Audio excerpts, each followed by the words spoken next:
ओम शांति। ओम शांति।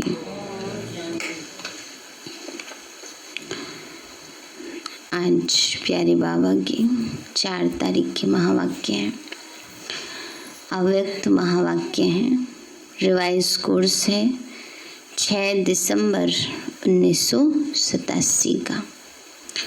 आज बाबा ने हम बच्चों को विशेष 2 शक्तियाँ जो सभी के जीवन में बहुत ज़रूरी हैं, परखने की शक्ति और निर्णय शक्ति, उसका आधार बताया है। सही समय पर सही निर्णय ना लें, परखे ना, तो मनुष्य जीवन में असफल हो जाता है। बाबा ने हम बच्चों को बताया, बच्चे बाबा के बच्चे बन गए तो सारी शक्तियों के हम अधिकारी बन गए, और सारी शक्तियों के अधिकारी बन गए तो मुख्य 2 शक्तियाँ भी हमारे जीवन में सहज ही आ जाती हैं। पर कई बार ऐसा होता है, बाबा के बच्चे बन जाते हैं पर फिर भी निर्णय करने में, परखने में अंतर पड़ जाता है। उसका कारण क्या है कि बुद्धि स्वच्छ नहीं है। बाबा ने जन्म लेते ही हमें 2 वरदान दिए, दिव्य बुद्धि और दिव्य दृष्टि का। तो इसलिए जितना हम उसको प्रयोग करते हैं उतना हमारा जीवन श्रेष्ठ बनता जाता है। तो आज बाबा ने हमें बुद्धि की शुद्धता के ऊपर विशेष अटेंशन दिलाया है। मुरली का हेडिंग है सिद्धि का आधार श्रेष्ठ वृत्ति। वृत्ति माने विचार, सोच। सिद्धि का आधार श्रेष्ठ वृत्ति। बाबा बोले, आज बाप दादा अपने चारों ओर के होली हंसों की सभा को देख रहे हैं। हर एक होली हंस अपनी श्रेष्ठ स्थिति के आसन पर विराजमान है। बाबा किसको देख रहे हैं? होली हंसों को। और होली हंस कहाँ स्थित है? श्रेष्ठ स्थिति के आसन पर। सभी आसनधारी होली हंसों की सभा सारे कल्प में अलौकिक और न्यारी है। हर एक होली हंस अपनी विशेषताओं से अति सुंदर सजा हुआ है। विशेषताएं श्रेष्ठ श्रृंगार हैं। सजे सजाए होली हंस कितने प्यारे लगते हैं। बाप दादा हर एक की विशेषताओं का श्रृंगार देख हर्षित होते हैं। बाबा कहते हैं विशेषता क्या है? हमारा श्रृंगार है, श्रेष्ठ श्रृंगार है। बाबा कहते हैं सजे सजाए बच्चे होली हंस कितने प्यारे लगते हैं। श्रृंगारे हुए सभी हैं, क्योंकि बाप दादा ने ब्राह्मण जन्म देते ही बचपन से ही विशेष आत्मा भव का वरदान दिया है। नंबरवार होते भी लास्ट नंबर भी विशेष आत्मा है। बाबा ने का नंबरवार है पर फिर भी लास्ट नंबर भी क्या है? विशेष आत्मा है, साधारण नहीं है।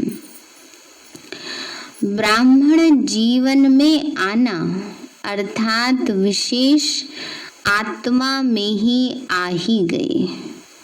ब्राह्मण परिवार में चाहे लास्ट नंबर हो, लेकिन विश्व की अनेक आत्माओं के अंतर में वह भी विशेष गाए जाते हैं। इसलिए कोटों में कोई और कोई में भी कोई गाए हुए हैं। बाबा ने कहा चाहे लास्ट नंबर है, लेकिन दुनिया के हिसाब से तो विशेष है। 33 करोड़ देवी देवता है, चाहे 33वां लास्ट ही नंबर है, 33 करोड़वा, लेकिन बाबा कहते हैं बच्चे फिर भी उसकी पूजन और गायन तो होता है। तो ब्राह्मणों की सभा अर्थात विशेष आत्माओं की सभा। आज बाप दादा देख रहे थे कि विशेषताओं का श्रृंगार बाप ने तो सभी को समान एक जैसा ही कराया है, लेकिन कोई उस श्रृंगार को धारण कर समय प्रमाण कार्य में लगाते हैं और कोई या तो धारण ही नहीं कर सकते या कोई समय प्रमाण कार्य में नहीं लगा सकते। बाबा कहते हैं बाबा ने तो श्रृंगार समान किया है, लेकिन कोई कोई धारण करके काम में लगाते और कोई कोई समय प्रमाण कार्य में नहीं लगा सकते। जैसे आजकल की रॉयल फैमिली वाले समय प्रमाण श्रृंगार करते हैं तो कितना अच्छा लगता है। जैसा समय वैसा श्रृंगार, इसको कहा जाता है नॉलेजफुल। बाबा कहते हैं जैसा समय वैसा श्रृंगार। अब दुनिया में देखो हर रस्म के अनुसार श्रृंगार होता है ना। आज ये फंक्शन है, वो हल्दी होगी तो पीले पीले कपड़े पहन के आओ, हैं मेहंदी होगी तो हरे हरे कपड़े पहन के आओ। तो ये समय प्रमाण वाला श्रृंगार है। तो बाबा भी ये समझा रहे हैं कि जैसा समय होता है वैसा श्रृंगार होता है।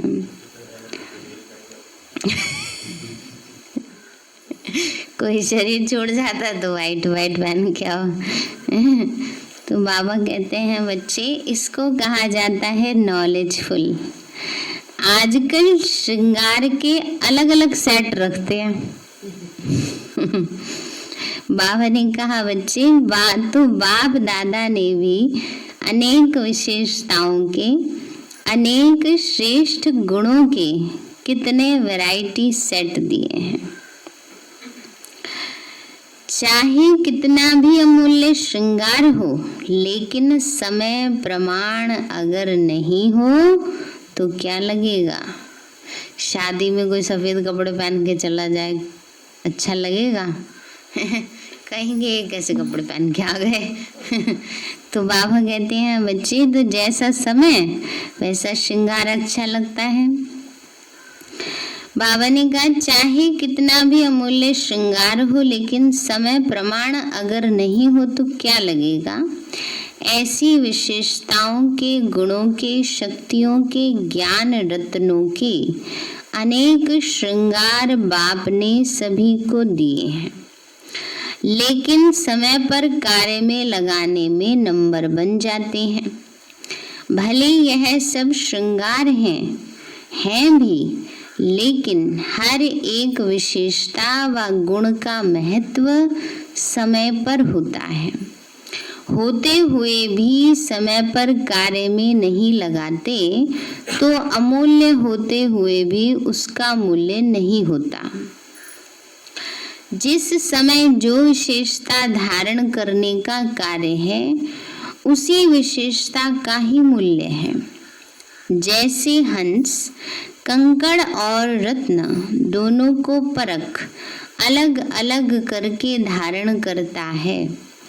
कंकड़ को छोड़ देता है, बाकी रत्न मोती धारण करता है। ऐसे होली हंस अर्थात समय प्रमाण विशेषता व गुण को परख कर वही समय पर यूज करे। इसको कहते हैं परखने की शक्ति, निर्णय करने की शक्ति वाला होली हंस। तो परखना और निर्णय करना, यही दोनों शक्तियां नंबर आगे ले जाती हैं। जब यह दोनों शक्तियां धारण हो जाती, तब उस समय प्रमाण उसी विशेषता से कार्य ले सकते हैं। तो हर एक होली हंस अपनी इन दोनों शक्तियों को चेक करो। दोनों शक्तियां समय पर धोखा तो नहीं देती हैं। बाबा कहते हैं चेक करो। समय बीत जाने के बाद अगर परख भी लिया, निर्णय कर भी लिया, लेकिन समय तो बीत गया ना, तो जो नंबर 1 होली हंस हैं, उन्हों की यह दोनों शक्तियां सदा समय प्रमाण कार्य करती हैं। अगर समय के बाद यह शक्तियां कार्य करती हैं, तो सेकंड नंबर में आ जाते हैं। थर्ड नंबर की तो बात ही छोड़ो। और समय पर वही हंस कार्य कर सकता है जिसकी सदा बुद्धि होली है, पवित्र है। तो होली का अर्थ सुनाया ना, एक होली अर्थात पवित्र, और हिंदी में होली अर्थात बीती सो बीती, होली हो चुका जो। तो जिसकी बुद्धि होली अर्थात स्वच्छ है, और सदा ही जो सेकंड जो परिस्थिति बीत गई वह होली, यह अभ्यास है। ऐसे बुद्धि वाले सदा होली अर्थात रूहानी रंग में रंगे हुए रहते हैं, सदा ही बाप के संग के रंग में रंगे हुए हैं। तो एक ही होली शब्द 3 रूप से यूज होता है, जिसमें यह तीनों ही अर्थ की विशेषताएं हैं। अर्थात जिन हंसों को यह विधि आती है, वह हर समय सिद्धि को प्राप्त होते हैं। बाबा कहते हैं जिन हंसों को ये विधि आती है, समय पर जिस समय जिस शक्ति की आवश्यकता है, गुण की आवश्यकता है, वो प्रयोग करें, तो बाबा कहते हैं सिद्धि सहज हो जाती है, सफलता सहज मिल जाती है। तो सिद्धि को प्राप्त होते हैं। तो आज बाप दादा होली हंसों की सभा में सभी होली हंसों की यह विशेषता देख रहे हैं। चाहे स्थूल कार्य अथवा रूहानी कार्य हो, लेकिन दोनों में सफलता का आधार परखने और निर्णय करने की शक्ति है। किसी के भी संपर्क में आते हो, जब तक उसके भाव और भावना को परख नहीं सकते और परखने के बाद यथार्थ निर्णय नहीं कर पाते, तो दोनों कार्य में सफलता नहीं प्राप्त होती। चाहे व्यक्ति हो व परिस्थिति हो, क्योंकि व्यक्तियों के संबंध में भी आना पड़ता है और परिस्थितियों को भी पार करना पड़ता है। तो उस समय क्या चाहिए? दोनों शक्तियां चाहिए, निर्णय करने की भी और परखने की भी। तो जीवन में यह दोनों ही बातें आती हैं। तो नंबर 1 होली हंस अर्थात दोनों विशेषताओं से संपन्न। यह हुआ आज की इस सभा का समाचार। यह सभा अर्थात सिर्फ सामने बैठे हुए नहीं, बाप दादा के सामने तो आपके साथ साथ चारों ओर के बच्चे भी इमर्ज होते हैं। बेहद के परिवार के बीच बाप दादा मिलन मनाते व रूह रिहान करते हैं। सभी ब्राह्मण आत्माएं अपने याद की शक्ति से स्वयं भी मधुबन में हाजिर होती हैं ना। बाबा सब बच्चों को देखकर बोलते हैं। बाबा कहते हैं चाहे कहीं भी बैठे हो, लेकिन जब सबको पता होता है कि बाबा इस समय आ रहे हैं, पहले तो ये सब साधन नहीं थे ना, टीवी वगैरह नहीं थे, इसमें नहीं देख पाते थे, तो ऐसे ही समय पता था इस समय बाबा आएंगे, सब योग में बैठ जाते थे। तो सब कहाँ पहुँच जाते थे बुद्धि से? मधुबन में। तो जैसे बाबा कहते हैं कि याद की शक्ति से स्वयं भी मधुबन में हाजिर हो जाती हैं, और बाप दादा यह भी विशेष बात देख रहे हैं कि हर एक बच्चे की विधि की लाइन और सिद्धि की लाइन, यह दोनों रेखाएं कितनी स्पष्ट हैं। आदि से अब तक विधि कैसी रही और विधि के फलस्वरूप सिद्धि कितनी प्राप्त की है। दोनों रेखाएं कितनी स्पष्ट हैं और कितनी लंबी, अर्थात विधि और सिद्धि का खाता कितना यथार्थ रूप से जमा है। बाबा देख रहे हैं सब बच्चे कितना विधि प्रमाण चलते हैं। किसी भी कार्य में सिद्धि के लिए, सफलता के लिए क्या चाहिए? विधि चाहिए। अगर सही विधि से छोटा भी कोई कार्य है, अगर विधि प्रमाण नहीं है तो सिद्धि नहीं है। समझो खाना ही बनाना, रोटी बनानी है, खाली सूखा आटा कोई दे दे, किसी को विधि ना आती हो बनाने की, तो क्या होगा? सिद्धि नहीं मिलेगी, सहज नहीं वो बन सकेगा। इसी प्रकार बाबा कहते हैं हर कर्म में विधि से सिद्धि है। तो बाबा देख रहे थे कैसे बच्चे विधि प्रमाण चलते हैं, कितनी उनको सिद्धि होती है। फिर बाबा ने बताया विधि का आधार है श्रेष्ठ वृत्ति। अगर श्रेष्ठ वृत्ति है तो यथार्थ विधि भी है, और यथार्थ विधि है तो सिद्धि श्रेष्ठ है। तो विधि और सिद्धि का बीज वृत्ति है। श्रेष्ठ वृत्ति सदा भाई भाई की आत्मिक वृत्ति हो, यह तो मुख्य बात है ही, लेकिन साथ साथ संपर्क में आते हर आत्मा के प्रति कल्याण की, स्नेह की, सहयोग की, निस्वार्थपन की निर्विकल्प वृत्ति हो, निर्व्यर्थ संकल्प वृत्ति हो। बाबा ने कहा आत्मिक दृष्टि वृत्ति तो ठीक, बाबा ने कहा उसके साथ साथ क्या हो? सबके प्रति कल्याण की, स्नेह की, सहयोग की, निस्वार्थपन की, निर्विकल्प और निर्व्यर्थ संकल्प वृत्ति हो। निर्व्यर्थ, व्यर्थ भी ना चले। कई बार ऐसे ही चलता रहता है मन में, कहते कुछ नहीं सोच रहे, बस ऐसे ही। बाबा कहते हैं तो वो भी निर्व्यर्थ, व्यर्थ भी ना चले, ऐसी वृत्ति हो, मन की स्थिति ऐसी हो। कई बार किसी भी आत्मा के प्रति व्यर्थ संकल्प व विकल्प की वृत्ति होती है, तो जैसी वृत्ति दृष्टि वैसी ही उस आत्मा के कर्तव्य कर्म की सृष्टि दिखाई देगी ना। जिसके प्रति जैसा सोच लिया, दुनिया में भी होता है ना, जैसा जिसके लिए सुना दिया, जैसा सोच लिया, फिर वो इंसान कैसा दिखता है? वैसा ही दिखना शुरू हो जाता है कि हाँ जरूर इस बात में ना इसका ये मतलब होगा, चाहे उसका हो भी ना, लेकिन सुन लिया ना उसके बारे में, ऐसा विचार रख लिया मन में, तो वैसे ही देखने लगते हैं, वैसी सृष्टि बन जाती है उसकी, मना वैसा ही चारों तरफ फिर दिखाई देता है। तो कभी कभी बच्चों का सुनते भी हैं और देखते भी हैं, वृत्ति के कारण वर्णन भी करते हैं, चाहे वह कितना भी अच्छा कार्य करे, लेकिन वृत्ति व्यर्थ होने के कारण सदा ही उस आत्मा के प्रति वाणी भी ऐसी ही निकलती है कि ये तो है ही ऐसी, होता ही ऐसा है। तो यह वृत्ति उनके कर्म रूपी सृष्टि वैसा ही अनुभव कराती है।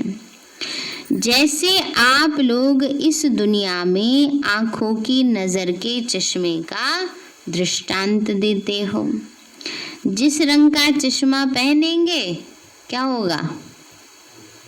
वैसा ही नजर आएगा, है ना। बाबा कहते जैसा चश्मा पहनोगे जिस रंग का, हरा पहनोगे हरा ही हरा नजर आएगा, लाल पहनोगे लाल ही। तो जिसकी प्रति विचार ही वैसा रख लिया मन में, तो फिर वो आत्मा वैसी नजर आने लगती है। इसलिए बाबा कहते बच्चे जिस रंग का चश्मा पहनेंगे वही दिखाई देगा। ऐसी यह जैसी वृत्ति होती है तो वृत्ति दृष्टि को बदलती है और दृष्टि सृष्टि को बदल देती है। अगर वृत्ति का बीज सदा ही श्रेष्ठ है तो विधि और सिद्धि सफलता पूर्वक है ही। बाबा ने अच्छी गहरी बात समझाई है। अगर वृत्ति का बीज, अगर विचार अच्छे हैं, सोच अच्छी है किसी भी बात के प्रति, तो बाबा ने कहा वृत्ति का बीज श्रेष्ठ है तो विधि भी क्या होगी ना, संकल्प कर्म श्रेष्ठ होगा, फिर रिजल्ट क्या आएगी, सृष्टि आएगी, है ना। तो पहले वृत्ति के फाउंडेशन को चेक करो, उसको श्रेष्ठ वृत्ति कहा जाता है। अगर किसी संबंध संपर्क में श्रेष्ठ वृत्ति के बजाय मिक्स है तो भले कितनी भी विधि अपनाओ लेकिन सिद्धि नहीं होगी। जैसे छोटा सा उदाहरण बाबा देते हैं, कोई काम करने से पहले ही सोच लो ये काम तो होगा नहीं ऐसे, फिर भी कहेंगे चलो बाबा ने कहा है तो कर लेते हैं, तो क्या होगा, मिक्स कर दिया ना, अपनी मत भी मिला दी और बाबा की भी मत मिला दी, तो रिजल्ट कैसा आएगा, मिक्स वाला ही आएगा, है ना। सफलता आधी अधूरी मिलेगी। इसलिए बाबा कहते हैं कि वृत्ति अगर श्रेष्ठ है, कोई भी कार्य करो, कोई भी संबंध संपर्क में आओ, तो कैसी वृत्ति से, श्रेष्ठ वृत्ति से, शुद्ध वृत्ति से। तो बाबा ने कहा अगर किसी संबंध संपर्क में श्रेष्ठ वृत्ति के बजाय मिक्स है तो भले किसी कितनी भी विधि अपनाओ लेकिन सिद्धि नहीं होगी, क्योंकि बीज है वृत्ति और वृक्ष है विधि और फल है सिद्धि। अगर बीज कमजोर है तो वृक्ष की चाहे कितना भी विस्तार वाला हो लेकिन सिद्धि रूपी फल होगा नहीं होगा। इसके ऊपर एक कहानी है ना, एक बारी एक व्यक्ति था, उसने अपने आंगन में पेड़ लगाया, उस पेड़ का फल, पहला फल आया, अच्छा पेड़ लगा, पहला फल आया, वो फल किसी कुत्ते ने खा लिया, वो खाते ही मर गया। उसने क्या किया, सारे फल हटा दिए, जैसे बोया माली ने उससे सारे फल हटा दिए, फेंक दिए। फिर अगले साल फिर फल आया और भी ज़्यादा आए फल, फिर किसी ने खा लिया, वो भी मर गया। फिर उसने फिर सारे फल हटा दिए। हटाना किसको है जड़ को, पेड़ को, और वो क्या कर रहा है, खाली फल हटा रहा है। तो वही बाबा समझा रहे हैं ना। तो बाबा कहते हैं कई बार हम सोचते हैं अच्छा ऐसा ऐसा हो गया, अच्छा ऐसा नहीं होना चाहिए, अब ऐसा नहीं होना चाहिए, लेकिन बीज को सही करना है ना। बीज अच्छा होगा, फलदायक होगा, बीज शुद्ध होगा तो उससे फल जहर वाला नहीं निकलेगा। उस पेड़ के सारे फल जहरीले क्यों निकल रहे थे, क्योंकि बीज ऐसा था। ऐसे ही बाबा कहते हैं बच्चे अगर बीज कमजोर है तो वृक्ष चाहे कितना भी विस्तार वाला हो लेकिन सिद्धि रूपी फल नहीं होगा। इसी वृत्ति और विधि के ऊपर बाप दादा बच्चों के प्रति एक विशेष रूह रेहान कर रहे थे। स्व उन्नति के प्रति व सेवा की सफलता के प्रति एक रमणीक स्लोगन रूह रेहान में बता रहे थे। आप सभी यह स्लोगन एक दो को कहते भी हो। हर कार्य में पहले आप, यह स्लोगन याद है ना। एक है पहले आप, दूसरा है पहले मैं, दोनों स्लोगन है। पहले आप और पहले मैं दोनों आवश्यक हैं, लेकिन बाप दादा रूह रेहान करते हुए मुस्कुरा रहे थे। जहाँ पहले मैं होना चाहिए वहाँ क्या कर देते हैं पहले आप कर देते हैं, और जहाँ पहले आप करना चाहिए वहाँ पहले मैं। तो बाबा कहते हैं जहाँ पहले मैं होना चाहिए वहाँ पहले आप कर देते हैं, और जहाँ पहले आप करना चाहिए वहाँ पहले मैं कर देते हैं, बदली कर देते हैं। जब कोई स्व परिवर्तन की बात आती है तो कहते हैं पहले आप बदलो। जब कहीं बदलने की बात आती है, ये बदले ना तब मैं बदल जाऊं, ये स्थिति बदल जाए, ये आत्मा बदल जाए, इसका ये संस्कार बदल जाए। तो बाबा कहते हैं जब कोई स्व परिवर्तन की बात आती है तो पहले आप यह बदले तो मैं बदलूं। तो पहले आप हुआ ना। अब जब कोई सेवा हो या कोई ऐसी परिस्थिति का सामना करने का चांस बनता है तो कोशिश करते हैं कि पहले मैं भी तो कुछ हूँ, मुझे भी तो मिलना चाहिए। तो जहाँ पहले आप कहना चाहिए वहाँ क्या कर देते हैं, पहले मैं कर देते हैं। बाबा ने फॉर्मूला बताया है, जहाँ प्राप्तियों की बात आती है वहाँ क्या करना है, पहले आप।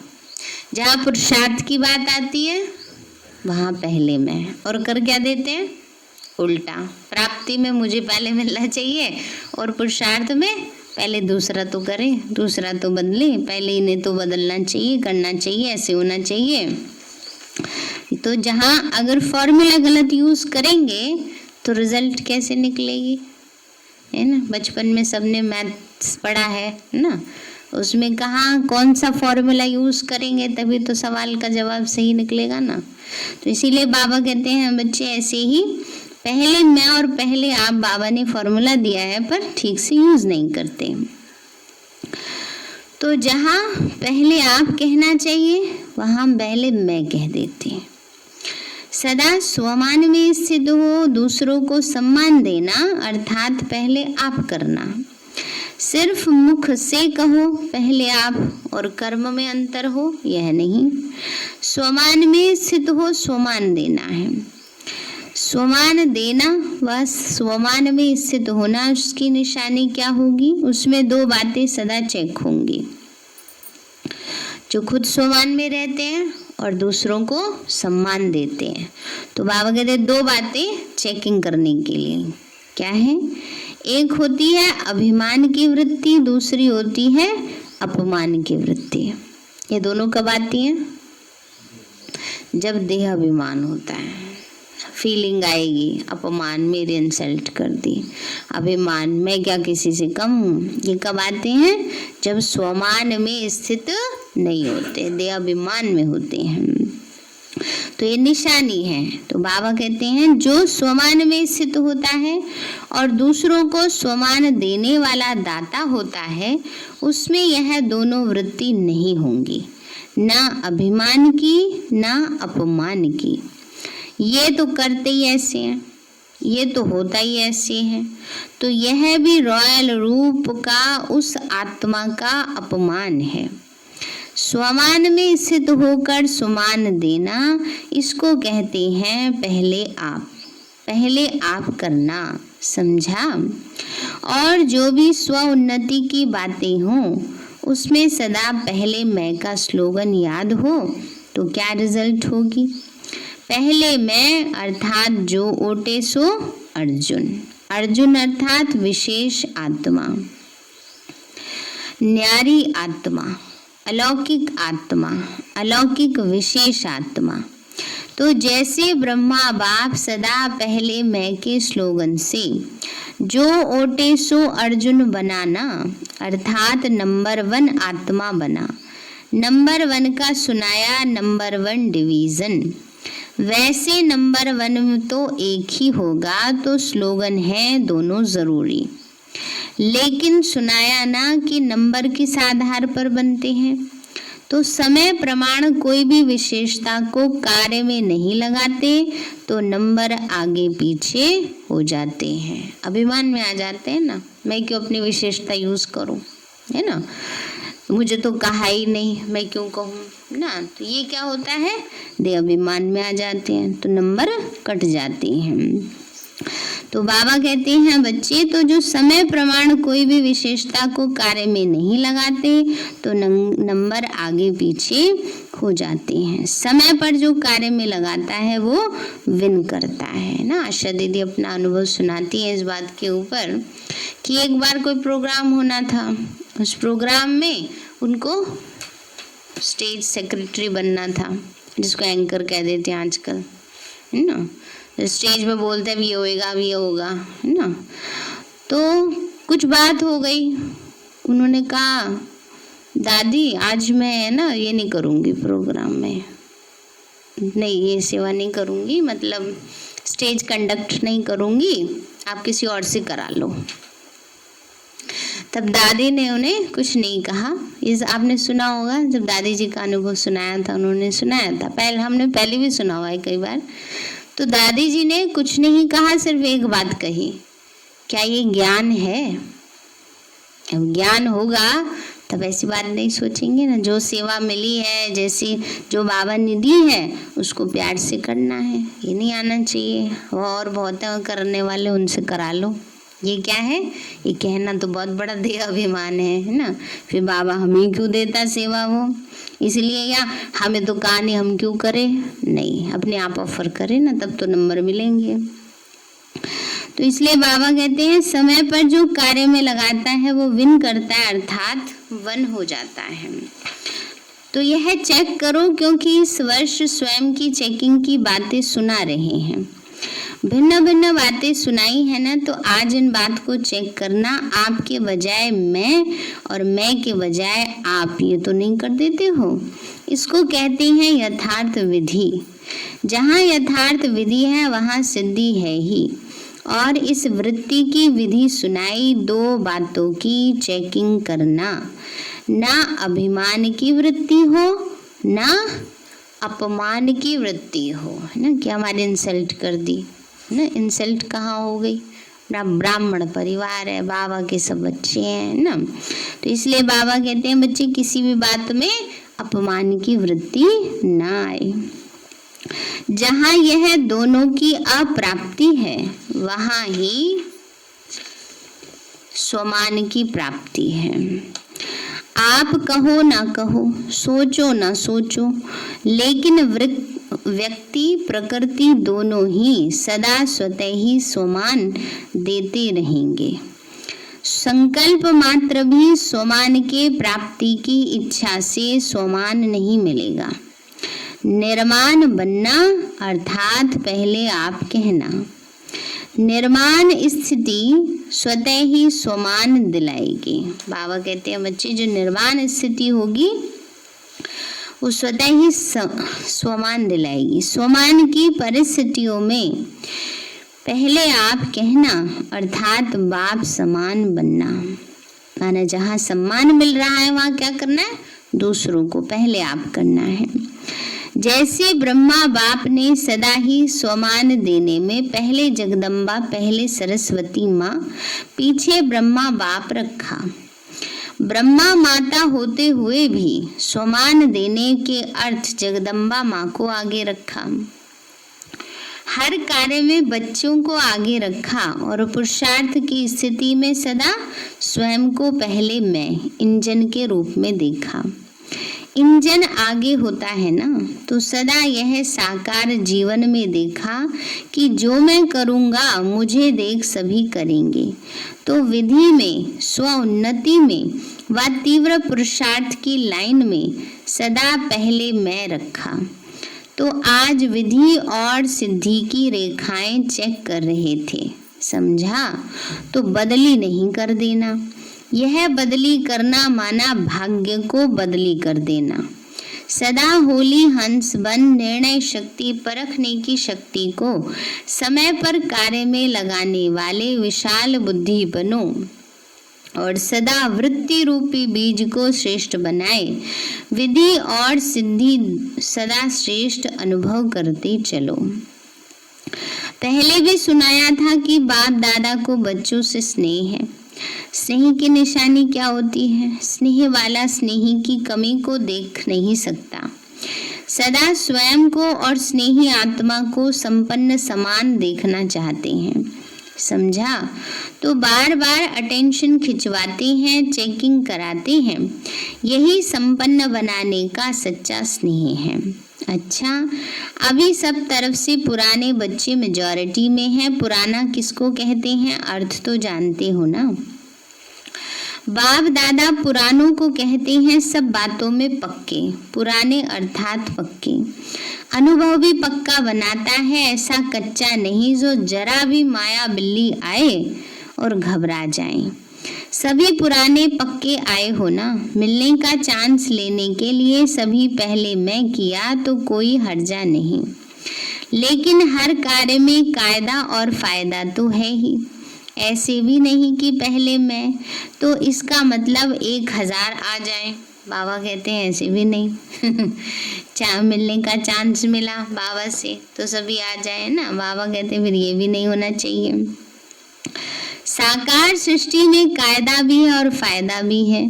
अव्यक्त वतन में कायदे की बात नहीं, कायदा बनाना नहीं पड़ता। अव्यक्त वतन में बाबा कहते कितने मर्जी मिल सकते हो, कितनी भी देर मिल सकते हो।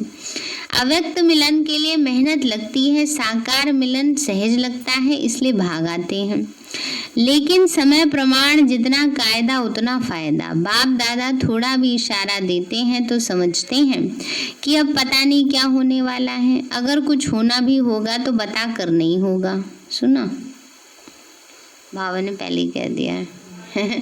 कुछ होना भी होगा तो बता कर नहीं होगा। साकार बाप अव्यक्त हुए तो बता कर गए क्या? तो जो अचानक होता है वह अलौकिक प्यार होता है। इसलिए बाप दादा कहते हैं सदा एवर रेडी रहो। जो होगा वो अच्छे से अच्छा होगा। समझा? अच्छा, सर्व होली हंसों को, सर्व विशाल बुद्धि श्रेष्ठ स्वच्छ बुद्धि धारण करने वाले बुद्धिमान बच्चों को, सर्व शक्तियों को, सर्व विशेषताओं को समय प्रमाण कार्य में लगाने वाले ज्ञानी तो आत्माएं, योगी तो आत्माएं बच्चों को सदा बाप समान संपन्न बनने के उमंग उत्साह में रहने वाले संपन्न बच्चों को बाप दादा का याद प्यार और नमस्ते। अच्छा, मीठे मीठे सिक्के लदे बच्चों प्रति पिता बाप दादा का याद प्यार और गुड मॉर्निंग। रूहानी बाप की, रूहानी बच्चों को नमस्ते। रूहानी हम बच्चों की, रूहानी माता पिता बाप दादा को नमस्ते। नमस्ते बाबा, नमस्ते। वरदान दिया बाबा ने, मालिकपन की स्मृति द्वारा हाईएस्ट अथॉरिटी का अनुभव करने वाले कंबाइंड रूपधारी भव। बाबा बोले पहले अपने शरीर और आत्मा के कंबाइंड रूप को स्मृति में रखो। शरीर रचना है, आत्मा रचयिता है। इससे मालिकपन स्वतः स्मृति में रहेगा। मालिकपन की स्मृति से स्वयं को हाईएस्ट अथॉरिटी अनुभव करेंगे। शरीर को चलाने वाले होंगे। दूसरा, बाप और बच्चा शिव शक्ति के कंबाइंड स्वरूप की स्मृति से माया के विघ्नों को अथॉरिटी से पार कर लेंगे। बाबा कहते हैं पहली कौन सी अथॉरिटी? शरीर और आत्मा। दूसरी, मैं बाबा की सर्व शक्तियों की मालिक आत्मा हूँ। बाबा ने मास्टर सर्वशक्तिवान बनाया ना, और मैं बाबा से कंबाइंड हूँ। बाबा कहते हैं ये मालिकपन क्या करेगा? विघ्नों को अथॉरिटी से पार कर लेंगे। स्लोगन है, विस्तार को सेकंड में समाकर ज्ञान के सार का अनुभव करो और कराओ। विस्तार को सेकंड में समाकर ज्ञान के सार का अनुभव करो और कराओ। और मुरली का हेडिंग है, सिद्धि का आधार श्रेष्ठ वृत्ति ना। तो वृत्ति बीज है, इसलिए वृत्ति हमारी बहुत श्रेष्ठ और शुद्ध हो। विचार श्रेष्ठ होंगे तो कर्म और उसका फल दोनों श्रेष्ठ होंगे। और बाबा ने विधि क्या बताई? पहले जहाँ पहले मैं करना है, कहाँ पहले आप करना है, वो देखकर यूज करना है। समय पर शक्तियों को यूज करना है। ओम शांति। मीठे बाबा आपने हमें सब कुछ दिया। आपका पदम गुणाबार शुक्रिया। प्यारे बाबा, आप हमें ज्ञान, गुणों, शक्तियों, वरदानों और सद्बुद्धि से भरपूर करते हो। आपका बार बार शुक्रिया। मीठे बाबा, आपने मुझ आत्मा को, इस सेवा स्थान को, विश्व की सर्वात्माओं को निर्विघ्न बनाया। आपका बार बार शुक्रिया। प्रकृति के पांचों तत्वों का भी शुक्रिया। साइंस के साधनों का भी शुक्रिया। लौकिक अलौकिक परिवार का भी शुक्रिया। हे तन, तुम्हारा भी शुक्रिया। विश्व की सर्वात्माओं का और ब्रह्मांड की सारी शक्तियों का सब प्रकार का सहयोग देने के लिए शुक्रिया। मीठे बाबा, मुझ आत्मा ने जाने अनजाने में जिन भी आत्माओं को मनसा वाचा कर्मणा दुख दिया है, मैं उन सभी से क्षमा चाहती हूँ। मुझे क्षमादान दिलाओ। और जिन आत्माओं ने मुझे दुख दिया है, विघ्न रूप बने हैं, मैं उन सभी को दिल से क्षमा करती हूँ। सबका कल्याण हो, सबको सुख शांति सद्बुद्धि मिले और बाबा के सेंटर की सेवाएं खूब बढ़ती जाएं। शिव बाबा से सारी शक्तियाँ मुझ आत्मा में समा रही हैं, पूरे शरीर में फैल रही हैं, पूरे घर में फैल रही हैं, पूरे देश पूरी दुनिया में फैल रही हैं। सब प्रकार के वायरस नष्ट होते जा रहे हैं। मैं आत्मा परम धाम में चमकती हुई मणि हूँ। सतयुग में पावन देवताई शरीर में हूँ। मैं अष्टभुजाधारी देवी दुर्गा हूँ। विघ्न विनाशक गणेश हूँ। मैं बाबा की छत्र छाया में पलने वाली सर्वश्रेष्ठ ब्राह्मण आत्मा हूँ। मैं फरिश्ता हूँ। मेरे साथ सब कुछ बहुत अच्छा होगा। मेरे साथ सब कुछ बहुत अच्छा होगा। मेरे साथ सब कुछ बहुत अच्छा होगा। मेरे साथ सब कुछ बहुत अच्छा होगा। मेरे साथ सब कुछ बहुत अच्छा होगा।